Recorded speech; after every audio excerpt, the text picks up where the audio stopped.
I'm Beth, and if you haven't already, make sure you subscribe to this channel and like this video. Today I'm painting my nails. To start, I used this beautiful blue base coat called Teal Appeal from Pure Ice. It is a great brand if you want to go check it out. And then I'm using this silver paint that I just got in a cheap nail polish kit. So first thing I'm going to do is I'm going to choose which finger I want to be my accent finger, and in this case it is my ring finger.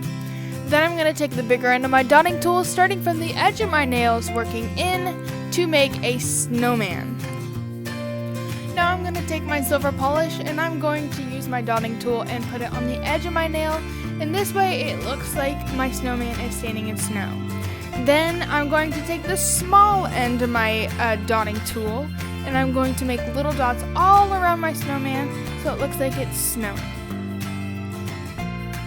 Now all you have to do is put silver on the edges of all the rest of your nails and put a clear coat on top. That is it. If you like this video, make sure to give it a big thumbs up and don't forget to subscribe to my channel. Have a great day.